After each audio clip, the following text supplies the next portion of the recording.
one thing that I always tell to my suppliers every time, that the model of wine consumption in Poland is different than in Italy. And it's closely related in the context of food culture. We eat completely differently. We don't have so many opportunities to drink wine with food during the day. And therefore, what kind of wine is the average consumer looking for? Wines with lower acidity, and we have Pinot Grigio. Wines with low tannins, and we have Primitivo. And wines just for enjoy, just for a pleasure without a meal, and we have the Prosecco. We can't offended by it or fight it. It's just the way it is. Fascinating people with stories to share, fabulous wines and the best local foods to accompany them, and beautiful places to discover and visit. All of this and more on Wine, Food and Travel with me, Marc Millon, on the Italian Wine Podcast. Join me for a new episode every Tuesday. Welcome to Wine, Food and Travel with me, Marc Millon, on Italian Wine Podcast. Today I'm traveling to a country I've never been to before but long to visit, Poland, and to the city of Poznan to meet my guest and good friend, Sławek Komiński, who imports wine, has various wine bars and businesses there, and is a wine educator. I last saw Sławek a few weeks ago in Verona, earlier in the year in Torino, so it's good to catch up again. Ciao, Sławek. How are you? And thanks for being my guest today. Hello, Mark. I'm absolutely fine. Thank you for having me here. As you know, I'm the huge fan of Italian Wine Podcast and huge fan of your part of Italian Wine Podcast. So I'm very proud and very happy to be here. Oh, thank you very much. I appreciate that. Now, as you know, we've talked about Poland and you've described where you live, and it's somewhere I'm really hoping to visit this year. So, for our listeners who are located all around the world, can you tell us a little bit about where you live, about Poznan, so that we can gain a picture of your world? Yeah, I'm based in Poznan. Poznan is on the western side of Poland. We are on the way and almost just in the middle between the Berlin and Warsaw. Poznan maybe is not as well known as a touristic city as Krakow, for example, but thanks to our strategic location, Poznan has been for centuries and still is an important trade center on the east-west road. For decades, it was known for its international fairs, and now it's a, I can say, business-oriented city with many well-known companies, Polish companies, but also famous international companies. And Poznan is also a very strong academic center with many universities and a very large student community, which is good from the wine business point of view. It sounds like a beautiful place. I looked up some and saw some pictures of beautiful Renaissance buildings. And tell me about the billy goats in the market square. We call it Old Market in our dialect, we can say. It's a great place. We can also feel the Italian influence there because the architect was from Italy, and it's beautiful, beautiful place with lots of restaurants, also with the gardens outside. You need to visit, Mark. You will be more than welcome here. I'm looking forward to visiting, as you know. Now, I read that every day some billy goats are let out into the market square. Is that true? Yeah, it's a And legend. Then two oh, goats are fighting together, and every day at the noon on the top of the tower, they meet again, and they fighting together 12 times. They beat they heads. So it's lots of tourists there, lots of kids. It's one of the most important tourist attraction in our city. okay, and that's in the main square every day. Well, I'll look Yeah. forward to seeing that when I visit you. Slavoj, tell me about your own background. Have you always worked in wine and hospitality? No, I've got the background from the marketing, I can say. I worked for many years in a mobile marketing agency and the IT business as well for many years. But in the meantime, the wine was my passion, my huge passion. My first fascination took place in France, in Champagne. I was a student. It was in the 1998. Poland was just opening up to the West. And at that time, with my current wife, then a girlfriend, we visited the Benelux countries and France. and everything there fascinated us. We visited Paris, Amsterdam, Brussels, but kilometers of corridors curved in the limestone rocks with thousands of bottles of champagne maturing were some kind of revelation for me. And that was the beginning my passion for wines started. In that time, Poland was still like a wine desert. Only poor quality wines in the supermarket, some cheap wines from Hungary or Bulgaria, no wine education, zero wine courses. I had to go to Warsaw for my first wine course. It was in the mid of 2000s. And that's how I started to enter to the world of wine, and step by step discovering new countries, new regions, new appellations. And Mark, my academic background, because I'm sociologist, means that I always want to discover what is beneath the surface, what is hidden around the corner. And that's why every time I open a bottle of wine, I ask myself a question: why is this wine like this? Why is different than another? What is the context of this wine?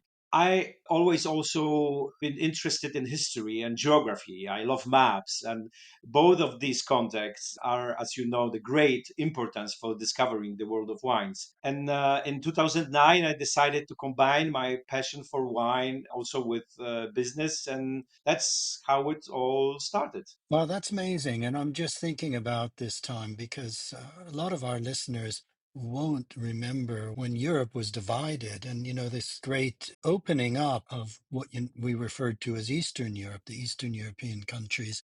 Must have been such a feeling of freedom for you as a young person with your then girlfriend, now wife, exploring Benelux and France and feeling that you could do things that a previous generation couldn't do. That must have been a very exciting moment for you.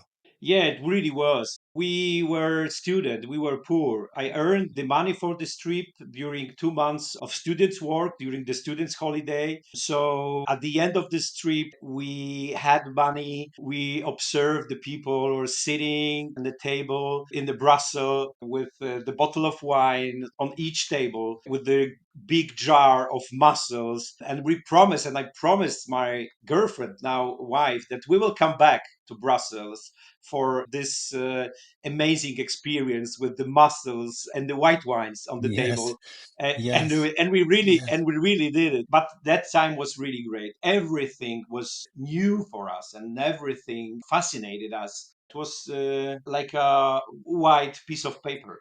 Yes, exactly. That's amazing. And I'm just thinking of how exciting to be in those great cathedrals of wine underneath, the streets of Reims and Epernay when you visited the Grand Marque champagne houses to see those kilometers and kilometers of caves dug into the chalk. That must have been just magical. Yeah, it was magical. I was really impressed, and as I said, it was some like kind of revelation for me, and that was the beginning, the first beginning, I can say.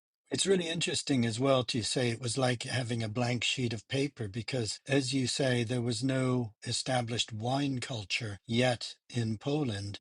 As you say, the wines on offer were limited. I would imagine people drank beer or distillates. And in a way, you were entering into the world of wine and able to really bring wine to Poland, to your friends, to your family, but then as your business is developed, to really introduce not just wine, but the culture of wine. Tell us about how your business has evolved and what your businesses are now. Yeah, you're absolutely right, Mark. My business is above all the teamwork. Of course, every business needs a leader, someone who will define the vision and goals. But even the most beautiful vision and the most precisely defined goals means nothing if there is no team that will translate it into everyday work. And I'm extremely proud that for over the past 15 years of running my wine business in Poland, I have had and still have a great people who co-create this business with me, I can say. We operate in extremely difficult conditions, and only thanks to the support of my team, the MineWine, which is the name of my company. I know that it's not grammatically correct in English, but I love my brand, and it can continue to develop. Together with my team, we evaluate the wines that we want to take to our selection. I think that this is also the key to our success. We meet regularly, we discuss wines, we analyze them. Not only that we like it or not, but also from the business point of view, how it will works with our customers, to whom we can go with this specific selection. And this is how we build the offer, our selection together. And I'm proud of this part of our job because selection of our wines, it's very well balanced, I can say. It like a good wines. We don't have very well known wine brands. We rather look for some hidden, little known treasures, precisely those from around the corner. And I'm really proud of that. And currently, we have about 50 suppliers from various European countries, mainly from Italy, of course, but also from Spain, Germany, France, Portugal, Poland as well, because Poland now becomes most important wine countries, and also some wines from Georgia and some labels from New World. But Italian wines is around 35% of our portfolio. Okay, so a big chunk of the portfolio. I know you have a great love of Italian wines, and you have various venues. So are they wine bars primarily? Is that how you would describe? Or are you selling bottles to retail customers as well? Yeah, and since the beginning, we are focused on the retail market. And at this moment, I've got four specialist wine stores, the Enotex, we can say. Two of them are also with the wine bars and with the tasting rooms. And last year, we have also started our offer to the Horeca sector. And at this moment, we cooperate with a few restaurants in Poznan, mainly Italian restaurants, but not only. We've got also the sushi bar in our portfolio, and we are suppliers for them. We not only deliver the wines, but we also teach their staff, the waiter and the waitress in the restaurant, how to talk about wines.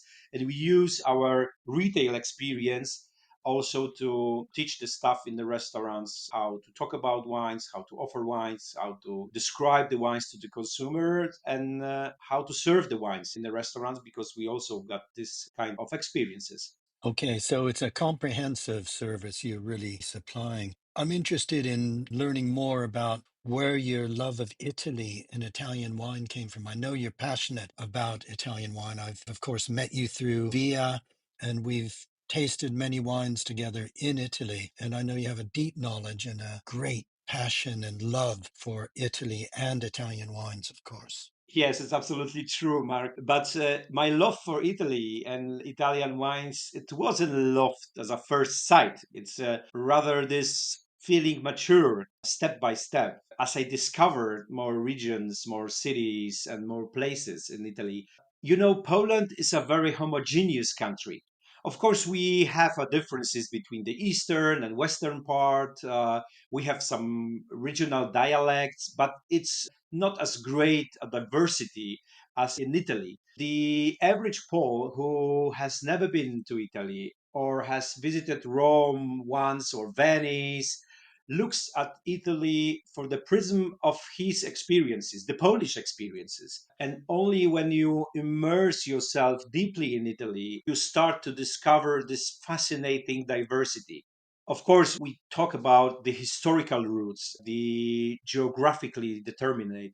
But if you look at Italy from the homogeneous perspective, we basically have several countries in one country. And this is so fascinating. And that was when I discovered Italy. My first trip to Italy was to Emilia Romagna, and I was so disappointed. Flat land, almost the same like in Poland, the same Yes. trees. I asked, where are the palm trees? I was thinking that I will eat a great seafood, but the food was the same like in Poland, almost, of course. And later, when I discovered the other parts, the other regions, I realized how this country is amazing and how the people are different. You know, Mark, the concept of campanilismo, what is so important in Italy for centuries. Course. This attachment to small localities. Yes, it's very, very important. It's very important. We in Poland were primarily, I can say, indoctrinated into national patriotism. The self government is a concept that we can talk about since the fall of communism. So, since the beginning of 19th in the 12th century, in Italy, almost every single commune or village has his own identity, which is emphasizes and cultivates. So discovering these Italian differences in every aspect of life, culture, architecture, climate, people's mentality, and of course cuisine and wine gives a great joy. And it's a wonderful and fascinating journey. And for me, it's a never-ending story. Well, that's really interesting. And also to differentiate that mentality between a national outlook of a country and a country like Italy, as you say, where there's such attachment to local places to the point of reflecting even in the foods and wines that an Italian chooses to enjoy and drink, the foods and wines, often from their own towns. You decided to become an Italian wine ambassador, to study to become an Italian wine ambassador. And that's how we met. Tell us about that journey and what that's given to you and the importance of being part of this extraordinary community.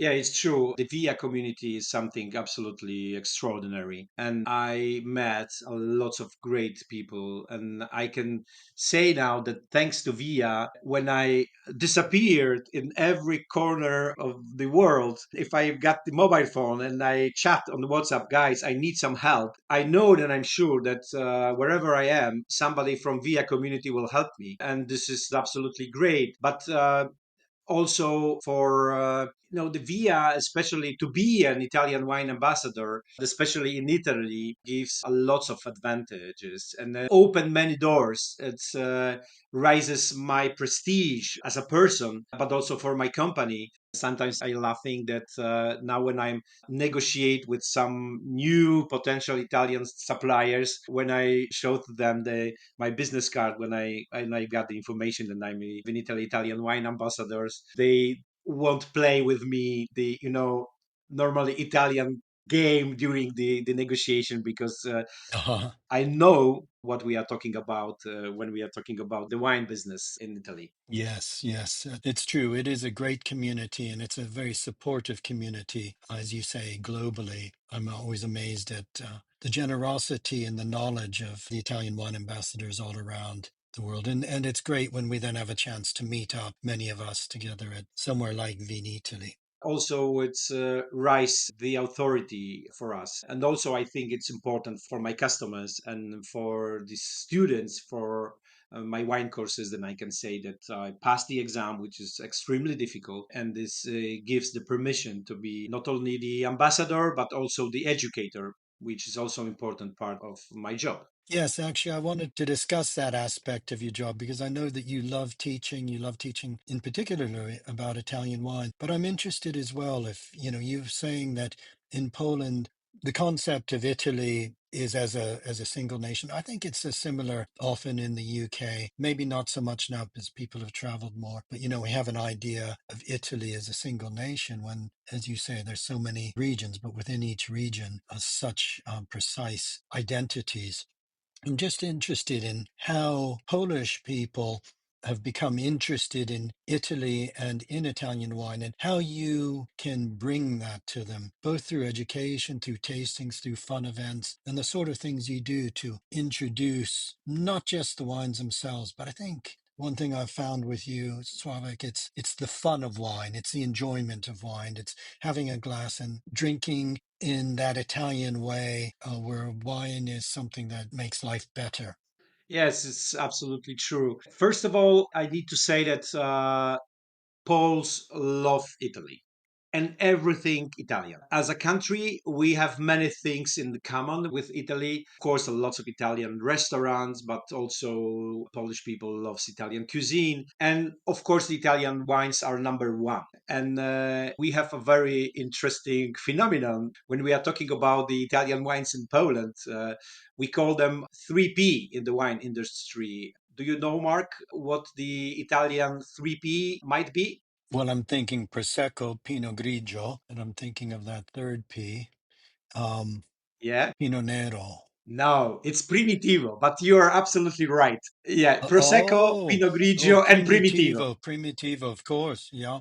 Okay. Yeah, I can understand that. It's not far off in the UK as well. Yeah, I can imagine that we are northern barbarian in the context of Yeah. Italian food and wine culture. Of course, it's changed, Yes. but Yeah. one thing that I always tell to my suppliers every time that the model of wine consumption in Poland, but I think that also in England and in Nordic country, is different than in Italy, and it's closely related in the context of food culture. We eat completely differently, starting with the time of the day, approaches for breakfast, for example. My mom always said that breakfast is the most important meal during the whole day. In Poland, it's absolutely unacceptable, for example, to drink a half a bottle of wine during the lunch and return to the office. It's absolutely unacceptable.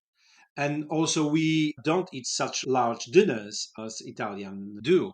So we don't have so many opportunities to drink wine with food during the day. And therefore, what kind of wine is the average consumer looking for? Wines with lower acidity, and we have Pinot Grigio. Wines with low tannins, and we have Primitivo. And wines just for enjoy, just for a pleasure without a meal, and we have the Prosecco. We can't offended by it or fight it. It's just the way it is. So we can educate, we can give the alternatives, we can show the possibilities. But Mark, I'm a big fan of Nebbiolo. I can say that I'm Nebbiolo lover. But knowing this context, you realize how big a challenge is for me to offer a Nebbiolo to my customers. Of course, I try and I don't intend to stop in this effort. And that's why I have three producers from Puglia and two suppliers of Prosecco, but I've got also in my selection Nebbiolo from two Piemonte producers. And I also want to offer more ambitious Italian wines, but we are in a completely different context. That's really interesting to hear. I think, as you say, it's not dissimilar in the UK in as much as we don't have such a culture of wine and food. We'll often drink wine outside of meals, whereas in Italy, wine and food are inextricably linked. But I'm interested to Yeah. know as well some of the other wines that you're having success with. I went around Grandi Langhe with you and we tasted, and I know of your deep love of Nebbiolo in all its forms from Piemonte. But what about from southern Italy, for example? I know you work with producers there and have a love of wine from all over Italy. Just tell us a few of your favorites that you really want to introduce people to, not just in Poland, but wine lovers anywhere in the world. I mentioned that in Poland, the number one wine is Primitivo from Italy. Absolutely. It's a number one. In my shops a few years ago, it was the same. But thanks to my suppliers and work of my team, and also my fascinating on other grapes from Italy, do you know, Mark, which wines are bestsellers now in my wine shops? Well, I don't know that, but I'm interested to know because I'm sure that you sell a lot of the three Ps, but I have a feeling that you've introduced wines that are the sort of wines you and I would share and enjoy greatly together. And I look forward to doing that with you when I come to visit. So tell us what you're selling, what your customers are enjoying. Yeah, so at this moment, my number one, when we are talking about the grape variety, it's Susu Maniello, and the second one is Nero di Troia. So still in Puglia, but certainly not well-known varieties at all. That must be difficult to educate people, to explain people, to get people to try a lot wine like Susu Maniello or indeed a Castel del Monte from Nero di Troia. Yes, and I'm very proud of that. That thanks to our effort, the taste of our customers evolve, and they are open and they trust us. That when we offer them a different wines, and we always say, it's from the same region, it's from the same climate as Primitivo, but it's a little bit lighter, it's more interesting, it's the same approach for the winemaking, but it's a different style of wines, and thanks to that, our customers discover the Susumaniello, discover Nero di Troia, discover Nero d'Avola from Sicily and other wines. And it's a journey. And also our customers, I think that they like that we take them to this journey. And thanks to our knowledge and knowledge of our team, we can show them something different, something which is a bit more interesting in the same climate, in the same style, but they can discover, thanks to us, more and more interesting wines. And I'm happy on that. Yeah, I think that that's very important. I'm finding here as well, Sławek, that in the UK, people now are yearning to try new flavors, to experiment with wines with names they've never heard of before, more than previously, when the world of wine was becoming smaller with just a handful of international grape varieties that you could find, where grape varieties were brands rather than precise expressions of place. And I think that's important. But you do need somebody that the wine drinker can trust to explain that, because otherwise, it's easier to fall back on the familiar. So that's where wine education and that personal service that you're saying you and your colleagues can offer is so vitally important. Yes, absolutely. And this is the most important thing, the trust, the honesty. And I'm always teach my team and I always looking on my customers with the long term relations as well as with my suppliers. So for many of them, I worked since the beginning. And trust is the absolutely the fundament of anything in the long term business. Yeah, absolutely. Now, I want to return to the subject of food, and in particular to Polish food, which I don't know at all. And I'm just wondering if you could say, give us some classic pairings of Italian wines that pair wonderfully with dishes that are classically Polish and that, every visitor to Poland will want to try and should try. Delicious foods that also pair well with Italian wines. Yeah, it's a great topic. Mark, Polish cuisine, it's rather fatty. The dominant meat here is pork. Historically, however, a lot of game, wild birds, and forest product were used in the Polish cuisine. And as you know, Mark, this gives us great opportunities to combine the Polish cuisine with Italian wines. One of the most traditional Polish dishes is called pierogi, a bit like Italian ravioli, but thicker, more fatty, with cabbage and mushrooms or meat inside. And it paired beautiful with Sangiovese, especially Chianti Classico or Vino Nobile di Montepulciano, with not so much oak influence. But good acidity and notes of spices, herbs, and a bit of earthiness, which breaks the fattiness of the dough and meat. It's and also goes well with the mushrooms. It's a perfect. One of my favorite pairing is a regional dish from my region, from Poznań and from our region. It's a duck with dumplings and the red cabbage.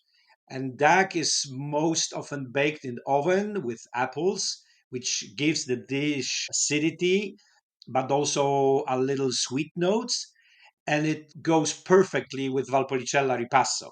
And this dish and this pairing is absolute classic for me. Another example is pork chop, our famous dish.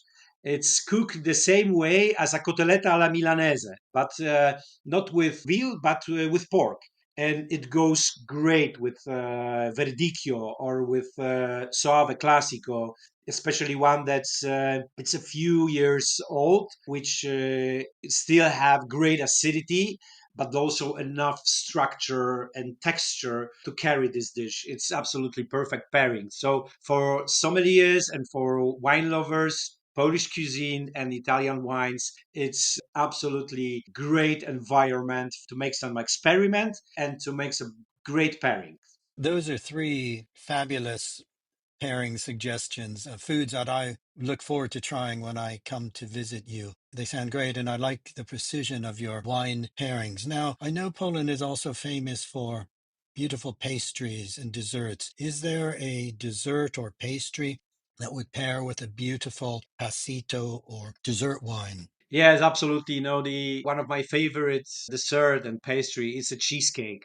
It's a traditional Polish dessert, we can say. And cheesecake in our way with the raisins also inside. It works perfectly with white passito as Soave passito or Vinsanto from Tuscany. It's great, but I also love to pair our traditional chocolate cake with Recioto della Valpolicella. It's also one of the classic pairing. It's perfect. Beautiful. These are dishes we wouldn't have thought of going together, but it's really exciting to hear how well Italian wine can translate with other cuisines like Polish into something quite magical. So that's quite exciting. Sławek, final question. For those visiting Poznan, as I hope to do later this year, what would you say people must see and do? Yeah, Mark, what I hear most often from people from other countries who visit me, they always say, I'm shocked.